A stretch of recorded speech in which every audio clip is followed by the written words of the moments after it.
and welcome to the Healthy Aging webinar series brought to you by the Family and Community Health Sciences Department of Rutgers Cooperative Extension. Before we get started with the presentation on the benefits of safe exercise for older adults, we'd like to ask you a few questions about your demographics.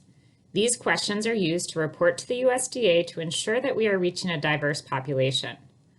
Also, at the end of the presentation, you'll be asked a few questions about what you thought of the webinar. Please make sure to hit the submit button when you are complete.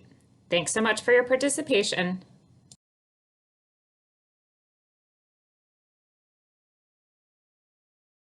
So it is my pleasure today to introduce our presenter, Chris Zellers. Chris is the Family and Community Health Science Educator of Cape May County for Rutgers Cooperative Extension, where she presents wellness, nutrition, and fitness information to the Cape May County community. She has extensive experience creating healthy changes around food environments for communities, and her work in the areas of policy, systems, and environmental change led her to seek a master's degree in public policy. Chris enjoys working with collaborative partners to create healthy options in the community and contributes to many committees to make a living healthy environment. As a member of the FCHS team, she is working with colleagues to study best practices around policy changes that will create sustainability in the areas of nutrition equity. Chris has worked in fitness for over 23 years and nutrition and wellness for 10 years. She's also a trained tobacco specialist with experience in counseling and smoking cessation. She lives and works in Cape May County with her husband and 3 sons. So without further ado, I will hand things off to Chris. Thanks, Sarah. It's a pleasure to be here this morning. I hope everyone is well. And I focused this presentation this morning. I had asked Sarah ahead of time what the audience age range has been. So this, the information I'm going to provide for you, hopefully will give you, no matter the age, will give you some information on exercises, the benefits of exercise as you age, and to help prevent disease and chronic disease and things like that. So, oops, missed one, sorry. Before we get started in the presentation, I just wanted to quickly review the cooperative extension structure for those of you who aren't familiar with it. Rutgers Cooperative Extension is a partnership between the County Boards of Chosen Freeholders, Rutgers University, Rutgers the State University of New Jersey, and USDA's National Institute of Food and Agriculture. And we have faculty and or staff in 20 out of the 21 counties in New Jersey, and we are composed of 3 departments, including Agriculture and Natural Resources, 4-H, Youth Development, and Family and Community Health Sciences, or FCHS. FCHS is the department that I work for, as Sarah mentioned, and we provide outreach in New Jersey and beyond on topics related to nutrition, chronic disease prevention, food safety, and overall wellness. We hope that you will visit our website for nutrition and wellness related resources and follow us on social media, and you can see that that's on the front of our screen right there.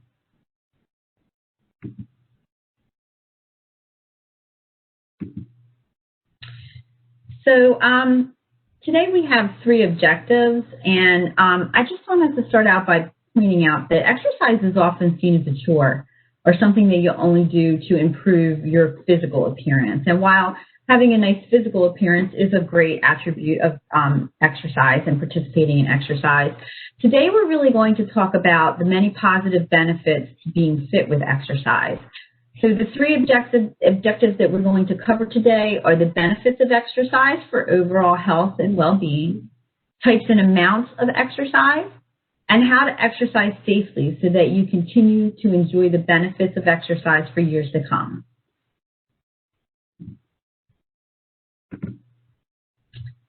So you're going to hear me say several times throughout the talk today, and it's probably something I really can't express enough. Very, very important to make sure that you're safe when you exercise. It's of the utmost importance. And when it comes to exercising, you should always consult a doctor before a new exercise routine or before adding something new into your existing routine. to make sure you're safe. This is especially true if you do have a chronic disease. You always want to check with your doctor. That doesn't mean you can't exercise because you have a chronic disease, but it's something you want to check in with them. People will always ask me different things that they can and can't do as an instructor. When I'm in the room with you and I can see what you're doing, and I know if somebody says I have a bad back, then I can give you a modified exercise for that. But obviously when I'm speaking, and I can't even see any of your faces right now, but when I'm speaking to you in this format, I can't do that. So I'm going to continually throughout the talk encourage you to consult a physician, and your doctor knows you best, knows what is going on with your body. So that's the best way, the best advice I can give you is to be safe and make sure you check with your doctor before you start anything new in your exercise routine. So more and more studies are really starting to focus on the benefit of movement to maintain overall health, to also help prevent chronic disease, as well as maintain a healthy mental health balance.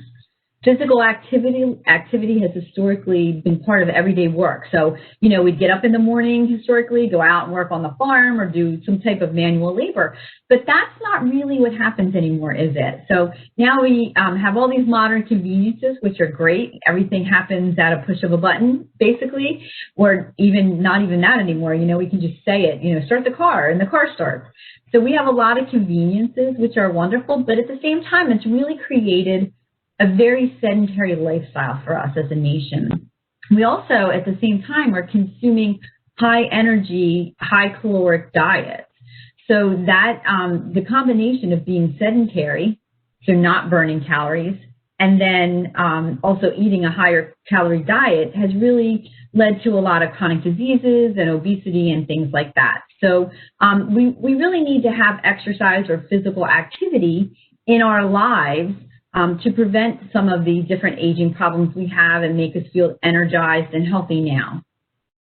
Some of the benefits of exercise that, it really can be preventative, exercise can. For instance, it can assist in delaying brain aging and preventing degenerative diseases such as Alzheimer's, diabetes, and multiple sclerosis. And we're seeing more and more the benefits of exercise. And like I said, studies are really starting to ramp up in this area and note that. So we'll get a little bit more into that. But the CDC also reports that participating in joint-friendly physical activity can improve your arthritis pain. So if you suffer from arthritis pain, again, consult with your doctor, but it can help improve the pain, your function, your mood, and your overall quality of life if you get some regular physical activity and exercise in. When done safely and appropriately, it helps to maintain a healthy weight as well, which this can really reduce the incidence of chronic diseases like cancer, heart disease, and diabetes. And, maintaining a healthy weight is also better for our joints because there's not as much pressure on there for them as we move. So there's, just some of the benefits as we start moving through now. Physical activity also improves our cognitive processes and memory. So it has pain relieving and antidepressant effects. It creates a sense of well-being as well. Data has indicated that people who participate in regular physical activity are less likely to either have depression or develop it in the future. There's also been studies, and I have all my resources at the end that you can check in with, that show that the ability to reduce anxiety from exercise and create that sense of well-being that I mentioned is present. So they're all really good reasons. I think especially now, I know, a lot of gyms aren't open or people don't feel safe going to the gym right now. And we're going to discuss a little bit later, maybe some ways that you can stay active, especially during these times, during the pandemic, and feel like you're participating in physical activity that helps with some of these things like depression and anxiety that we know a lot of people are seeing increases in those numbers because of the pandemic and their isolation from others. So exercise might be give you a little relief in that area. Exercise has also been shown to improve sleep in studies. I don't want any phone calls if you start exercising and you still can't sleep. But in the studies that have been pushed out there that I researched, there was one done that said that when women exercise and they're pregnant, which we know it's hard to sleep when we're pregnant, that they're able to have better sleep through the night, and especially in that first trimester. And then there's also a study called the SWAN study that has shown that women in middle age who are doing some form of exercise, more than just household chores, and something in addition to vacuuming, not just vacuuming, but maybe vacuuming and going for a walk. So people that added on to that just general household work and do things like biking, walking, sleeping, running, they are finding that those cardiovascular exercises are helping them to get a better night's sleep. So a lot of people in those age brackets say that it's hard for them to sleep, and getting a little bit of exercise can assist with the sleep, and it can also assist in various other ways as well.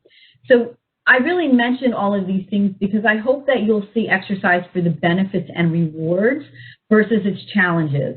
So exercise should not be seen as a punishment. Like I said, like Sarah said when she introduced me, I've worked at gyms for 23 years, and I think the hardest part of exercise is getting to the gym, or getting, tying up those laces and getting out there and doing it. So we'll talk about ways as we go through the discussion that will hopefully give you some encouragement, but try to find things that you love to do. As you hear me talk today, think, well, I used to do that, and I really enjoyed that. But try to find ways that motivate you so the experience is fulfilling for you. Give it a little while. It's not going to, you're not going to probably sleep better after 3 days of doing a new exercise. It might take a little while for you to get into that routine. And it really should be something that you do regularly if you're not already.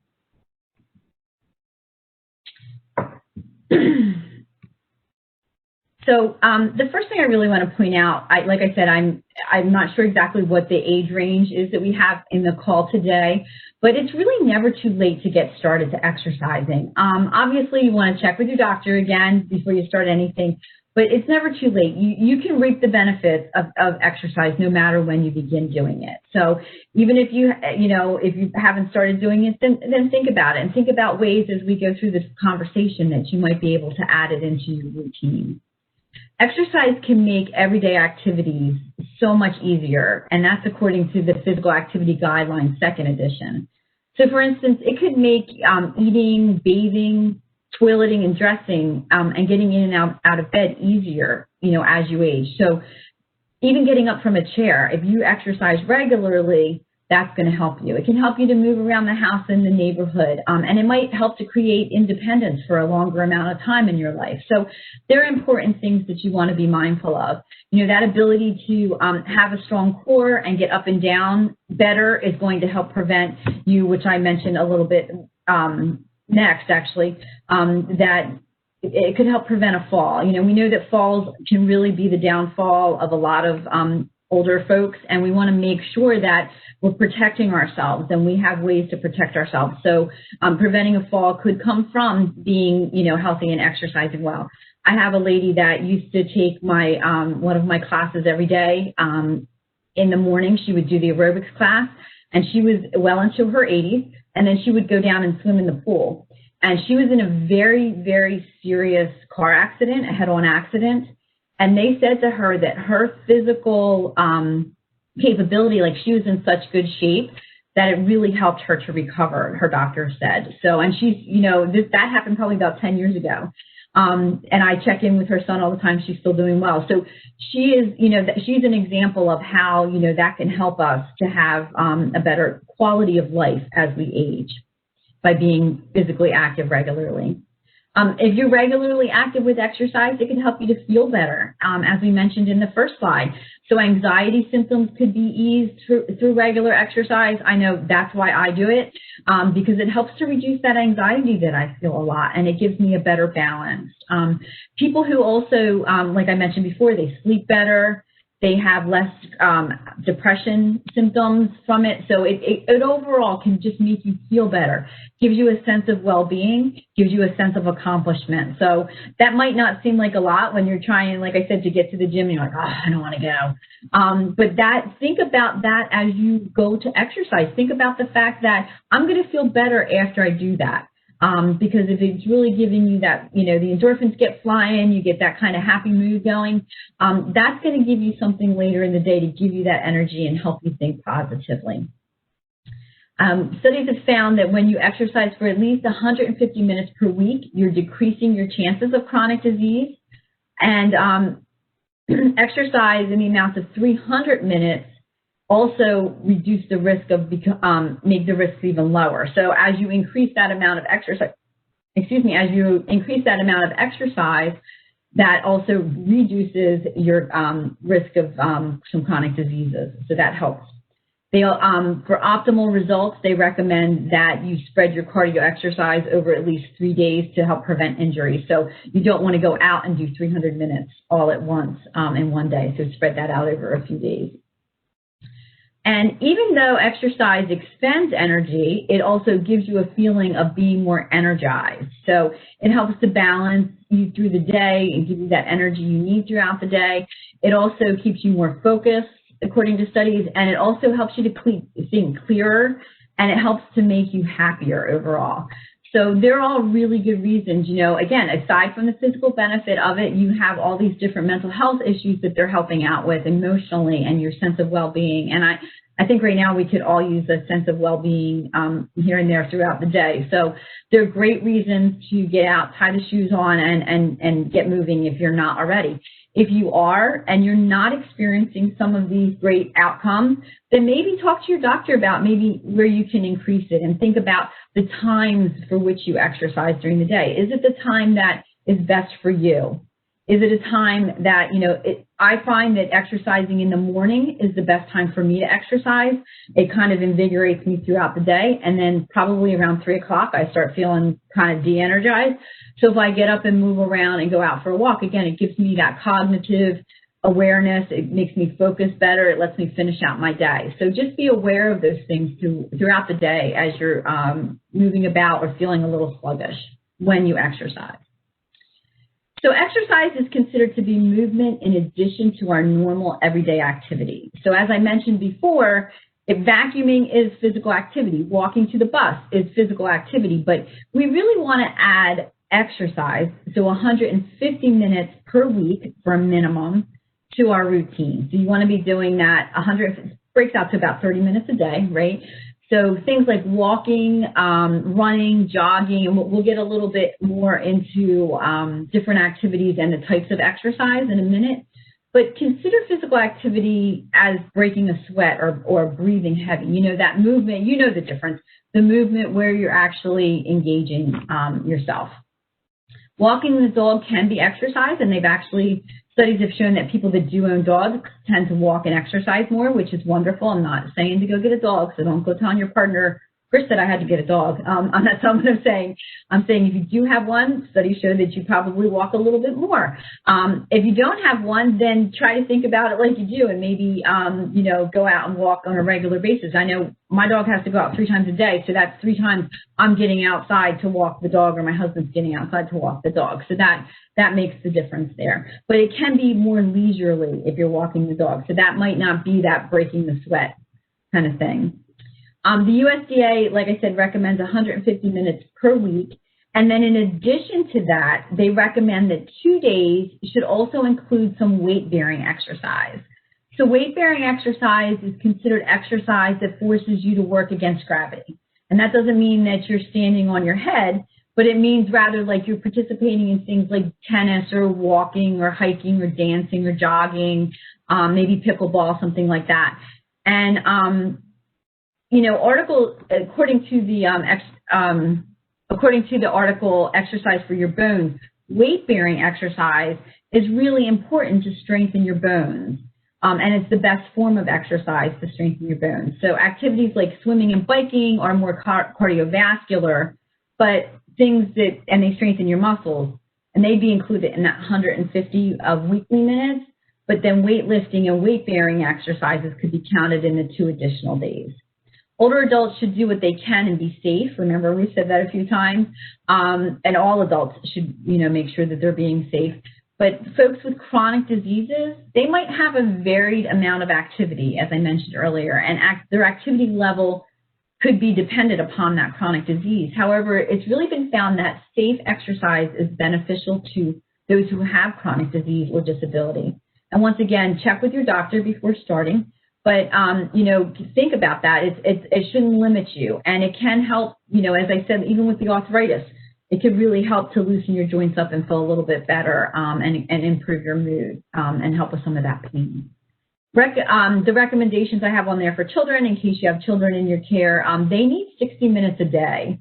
And, you know, that wasn't hard to do a while ago, but now there's a lot more electronics, especially nowadays. Like, you know, a lot of them are doing school in front of a computer, so they're sitting for very long periods a day. So children should get 60 minutes per day. If you don't like exercise, just be glad you're not a child anymore, right? There's a breakdown of, I'm not going to go into it. All right. So the other thing you want to remember when you're doing physical activity, that you want to do it in at least 10-minute intervals. So even if you can't do that 30 minutes consecutively in a day, you should make efforts to do at least 10 minutes at once. So you could do 3 10-minute intervals during a day. So get out and maybe go for a walk for 10 minutes, and then, you know, you could do your other things around the house and then go back and do another 10 minutes later in the day. So you just want to make sure you're hitting that 10-minute mark to have it actually, you know, be considered exercise and be included as exercise. As promised, I want to talk a little bit about the types of exercise. So there's basically 4 types of exercise, and it's important that you create a varied exercise plan. That reduces the incidence of injury, and it keeps your body feeling really good. And, you know, I know if I, you know, do want to exercise too much, then I start feeling it and I need to stretch a little bit. So stretching is a great part of our, I'll talk a little bit about that in a second, but stretching is a really important part. And I think it's one of the things, stretching and balance, that really gets overlooked a lot when we're talking about exercise. So too much of anything can cause what's called a repetitive motion injury. And that's not to say that, you know, if you get out and walk every day, you're going to hurt yourself. So don't use that as an excuse, because I know I've heard many, many excuses. It's too hot, it's too cold, it's too windy, you know, it's not windy enough, whatever it is. So, you know, try not to make excuses, but, you know, realize that if you do something continually, just one exercise, you could get a repetitive motion injury. And so, for instance, when I used to teach the same aerobics class all the time, I got plantar fasciitis, and I needed to make sure I stretched my Achilles more. So, you know, there's things, that's why you want to do all of these different types of training so that you stay balanced and your body stays balanced. Always make sure that you cool down, warm up and cool down before you do movement. That will get your body functioning correctly.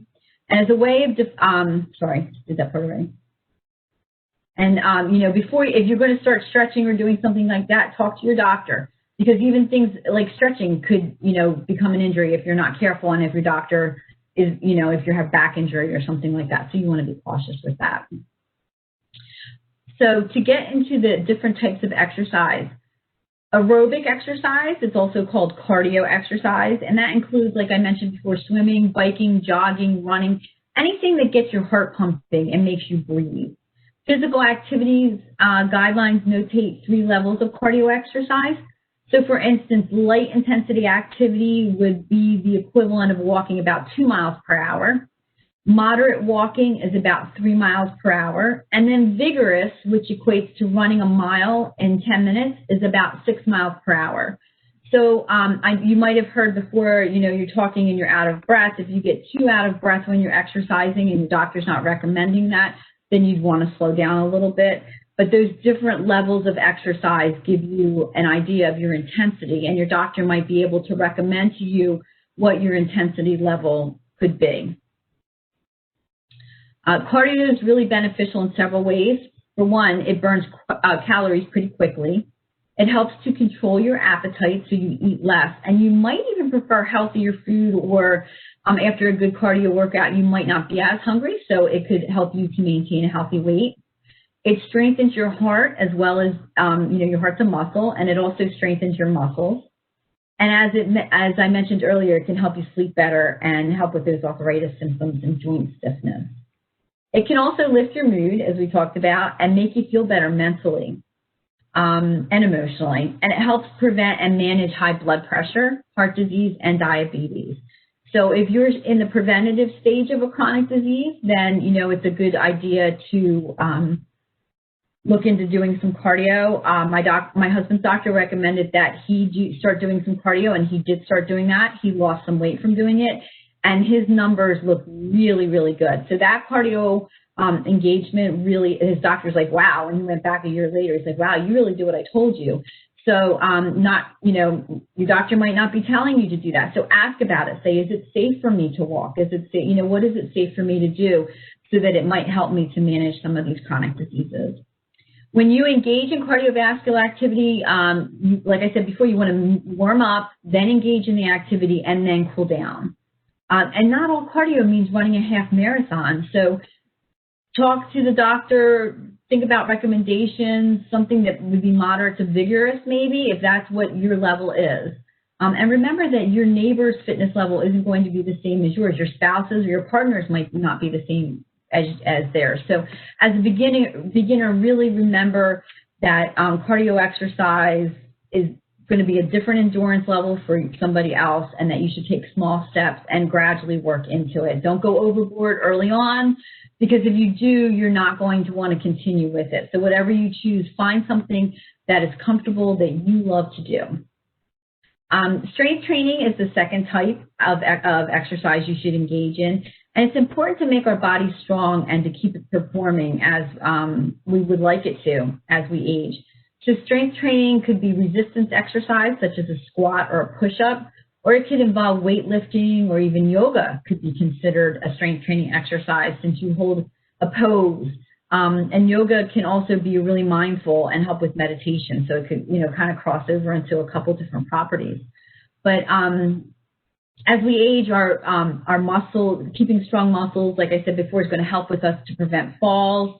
It's important to, it'll help with everyday activities, such as even getting up from a chair.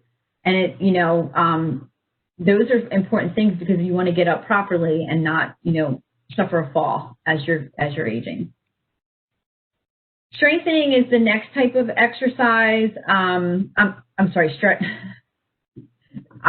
skipping ahead on myself, sorry about that. Strengthening your muscles is also important for bone growth. So as you're strength training, it's going to help your bones overall. It's going to lower your blood pressure, and it's going to assist with weight control.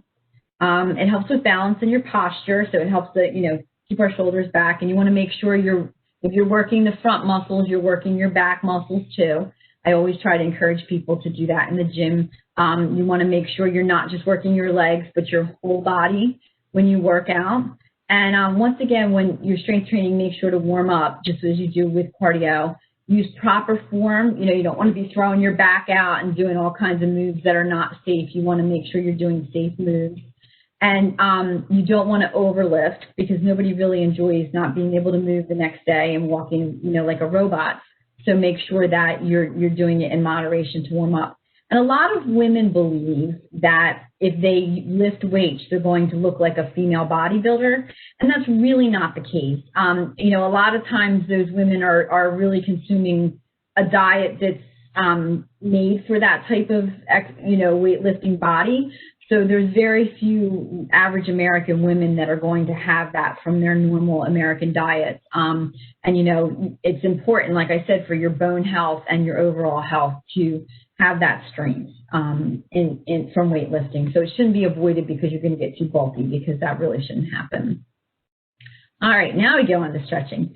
So stretching is often overlooked, as I mentioned, as is balance. And it really allows your muscles to become more flexible and longer. And that's going to increase your mobility and your range of motion.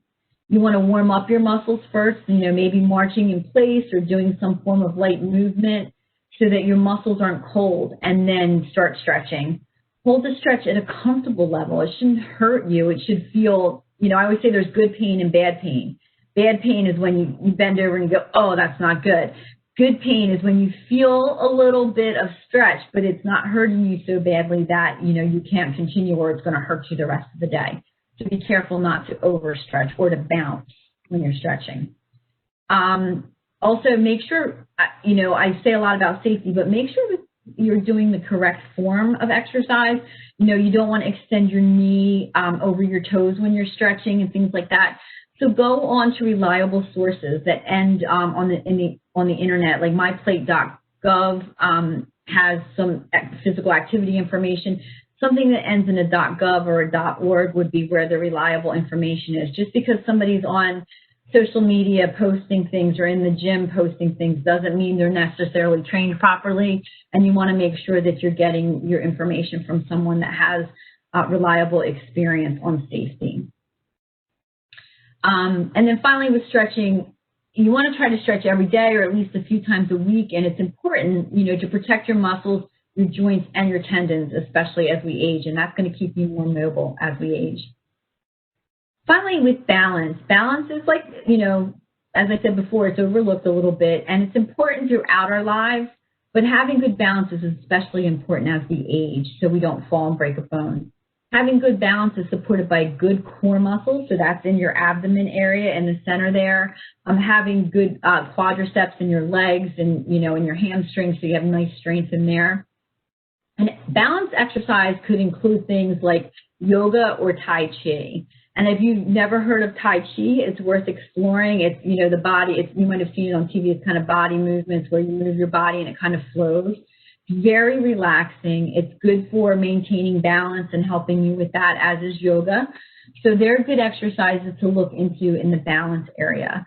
You might even be able to safely incorporate balance in, when I would do it in my classes, I tried to do some balance in my strength training and aerobics so that people would engage themselves and create a strong core as they aged. So keeping the variety of exercise in mind and changing things up is really important. Don't do the same thing over and over and over again. One of the fitness classes that I teach is spin, and a lot of times people will be very conditioned when they come in, but only in certain part of their body. So they might be really, you know, might be a weightlifter that's only conditioned in the top part of his body, and then he gets off the spin bike and he can't walk for a week because he has no conditioning in his legs. So it's important to work the opposing muscles, as I said before. So if you're doing abs, then you also want to do your back. You know, you want to do planks or something that are going to, you know, fix those opposing muscles so they're not pulling, the strength isn't uneven pulling on each other. So be mindful of that. A lot of times if you do join a gym, they will offer you someone that walks around and helps you with the equipment. Don't be embarrassed to take them up on that. That's a great thing. That's a great offer to have somebody there that's professional, that knows how to use the equipment. And I cringe a lot when I'm at the gym because I see people working out and I just think, oh, tomorrow they're going to the chiropractor because of the way they're using the equipment, but they probably turn down that expert advice. So if you can get it and it's at your gym, then please do it. Or seek something out, like I said, like a .gov or .org that will give you real, true information that is useful. All right.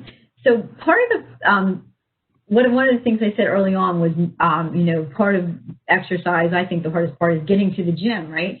So let's talk about ways to motivate yourself. So to prevent exercise from being a chore, find a way to motivate yourself, whatever that means.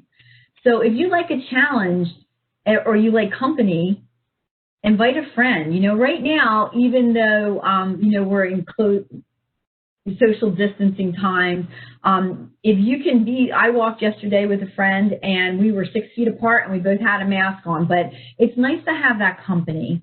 So if that's something that motivates you, a family member that motivates you, or a friend that motivates you, or even, you know, the Fitbits or one of the wearable devices, not necessarily having to be that one, but anything, even a good old-fashioned pedometer hooked to your side, something that gives you like, oh, wow, yesterday I did 150 steps and today I did 250 steps. So, you know, those type of things that might motivate you, think about them and use them to your advantage. See what way you can use them to keep you going day to day and make you want to get up and the next day try to get there. When you're seeking a friend or family member to help you, make sure it's somebody that will motivate you and not cave when you say, I don't feel like doing it today. And you say, okay, you know, and don't be that person if you're helping to motivate somebody else. Try to make it a team effort if you're finding someone to walk with you. And use it as a social interaction if you can. You know, my husband and I are able to catch up at night about our day, walking the dog. So it's that time away from everything else that you can use. So if that's a good idea. I haven't been able to see my mom, unfortunately, a lot during this time. So I don't want to be in her house because I don't want to expose her to anything. So we go for a walk and we walk social distance, and we go for our little walk a couple times, once a week, and it's my time to get to spend with her. So it's very nice, and we're moving at the same time. I talked about earlier time and what time works for you. So if you're really squashed in the morning for time, you're trying to get out the door, then maybe the morning isn't the best time for you. Maybe the evening's better for you. Personally, for me, exercising in the evening is really difficult because then I don't sleep well because I'm kind of revved up for the day. So, you have to look. Some people, it's the afternoon. Again, if you're getting tired in the afternoon, maybe take that lunchtime walk if you can. So really think about the time that works best for you and find that and plug it in, test it out, and see what works for you. One size does not fit all. So again, don't try to start out and, think so-and-so is doing this, so I'm going to do it. Ask them what they're doing and maybe work up to that. And again, check with your doctor. And then finally, do what you enjoy. If you really, really dislike something, then you're not going to continue to do it. So find an activity. I know I have a friend and he just loves pickleball. He got into pickleball and he's doing that and he just really enjoys that. So, if there's things like that that help you to motivate you to get out and participate in a physical activity or exercise, then use that activity. And research some things, maybe Tai Chi or yoga, like we mentioned before, because that'll give you some new experiences. So I just wanted to use walking as an example because I think sometimes it gets a bad rap. Like it's not that physical, it doesn't give you enough exercise or whatever, but walking is a really good example of a way to get moving. The great thing about exercises or walking is it's a great starting point, or it could complement an already active person and keep them, add to their routine. So that's one of the things I did. I've been using, I can't go to the gym during the pandemic, so or when we were shut down. So I was using walking as an addition so that I was getting out. If you can get outside and do it, great. You get fresh air, the benefits of that, some sunshine, make you feel a little better. So it can be an addition to something that you're already doing to maybe, boost your mood or whatever, or it can be a great starting point. So if you're already active every day, like I said, try changing it up and vary your routine and maybe add some walking in there. And then make it a good exercise habit. It's a good thing to be able to do and be used to doing as you age. So if you're currently really a heavy runner, as you age, you might need to cut that back. Hopefully not. But if you do, then you'll be happy to be able to be a walker at the same time. So like I said, there's never really any fitness level that it's bad for, because you can ask your doctor if it's safe for you to do it and, really participate and start anywhere, add it in or start as a starting point. It's great to do anywhere. So if you go on vacation, you can, take a pair of sneakers and you can walk and you can explore and see a lot of things that way. So you're really easy to do it anywhere. It doesn't require a lot of different equipment to do it. So it's a good activity to be able to do no matter where you go. It's really, like I said, with a friend, it's a great motivator. It gives you time to socialize and feel better with a partner or a friend, and it'll hopefully give you that motivation to keep going and keep moving as a motivator. It does require a good pair of shoes, but very little other activity. So it's not a very expensive activity to do.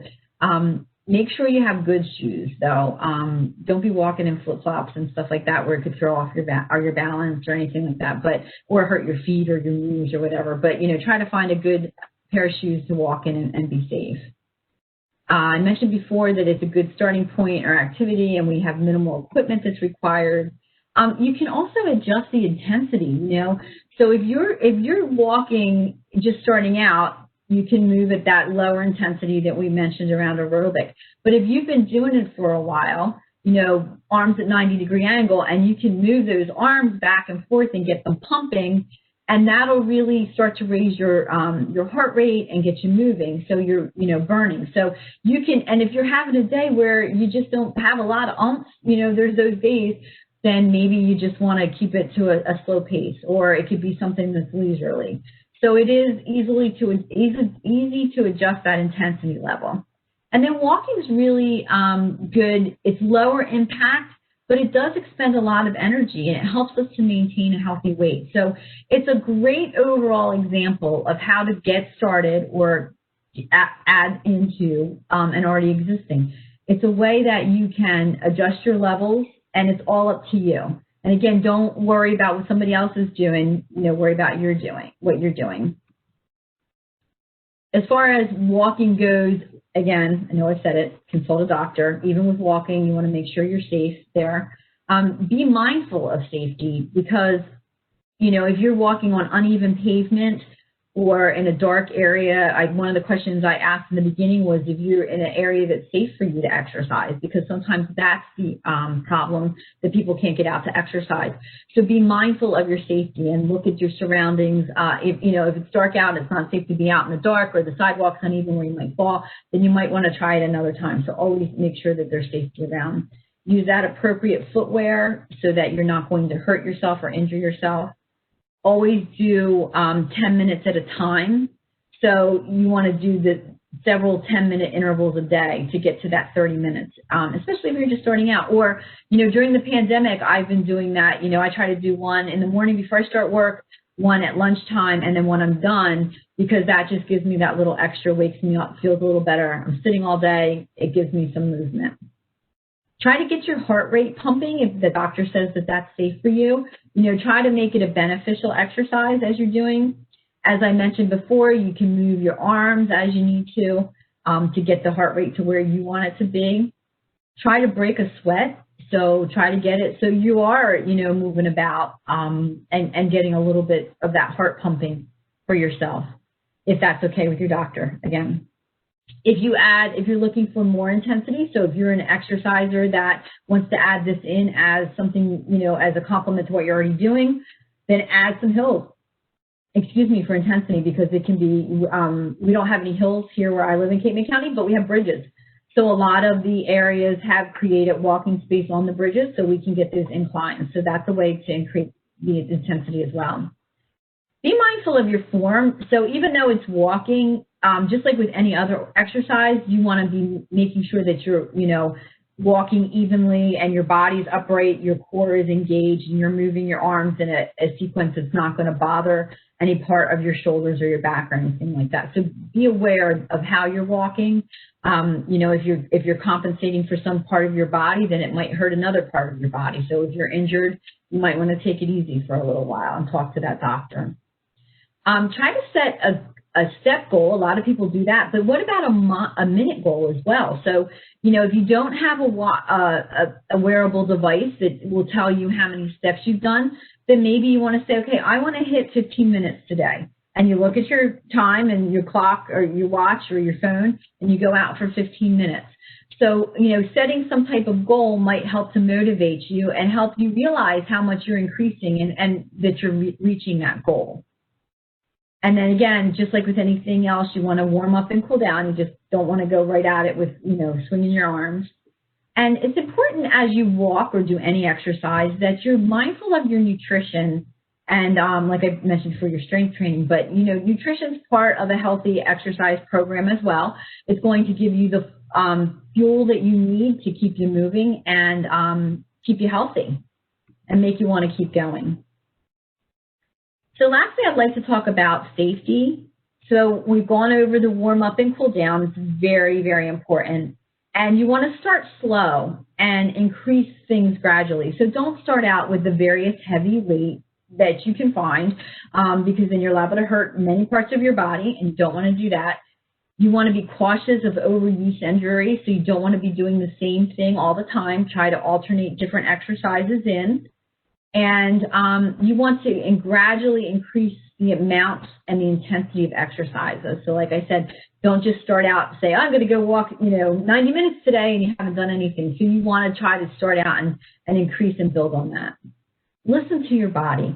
Make sure, I get up really early to exercise, and some days I'm just tired, and some days I just don't feel like getting up. So there's a difference. If my body's tired, then I need to let it rest. And you do need to let your body rest and recover. But if you're just trying to make up an excuse to not get up, then that's different. So you just have to listen to your body and know what the cues are that it's sending you. If you're really, sore, then maybe you overdid it and you want to go easy. Go a little easier on yourself next time. Being hydrated is extremely important. You don't want to become dehydrated. That can be detrimental to your exercise program as well as yourself. So make sure that you stay hydrated all the time and you're drinking fluids like water. Try not to drink too many of the sports drinks because they can be really high in sugar. So water is definitely a good option there. Make sure you're wearing appropriate gear and clothing for the exercise. So you don't want to go out and, you don't want to do a spin class in baggy pants because then you're liable to get caught up in that. So you want to make sure that all your gear, whether it's sneakers or whatever it is appropriate and comfortable for you to be doing the physical activity that you're doing. Be cautious of your environment and what's around you. I have fallen running on sidewalks, and that is not a fun feeling. So you want to know what's there ahead of time and be careful about that and be mindful of it, whether you're walking, lifting weights, or whatever you're doing.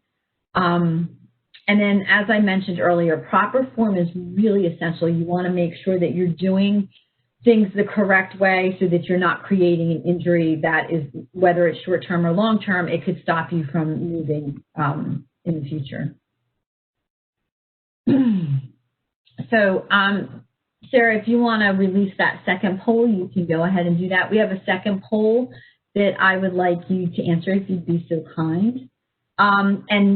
In conclusion, exercise really benefits the mind, the entire mind and body. There's so many possibilities of it helping us, and you have to look on the bright side of that and not see it as a chore and really think about how you want it to benefit you. And some days that might be the motivation you need, like, you know what, I don't feel like doing this today, but after I did it yesterday, it really felt good. So think about those positive outcomes so that it really does benefit your entire mind and body. With all the various types of exercise, you should vary your movement and make sure that you're doing all 4 types of exercise and movement. And then also make sure you're safe. I think I've said that enough that everybody's probably going to hear it in their sleep. But, when I'm teaching a class, I'm always yelling out, like, I hear somebody stomping their foot. Watch your, protect your knee. Don't stomp your foot. Go easy.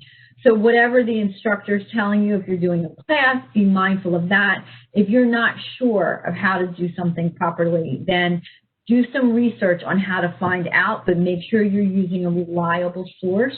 Like I said, like a .org or a .com to get that information. And these are the many resources that I used.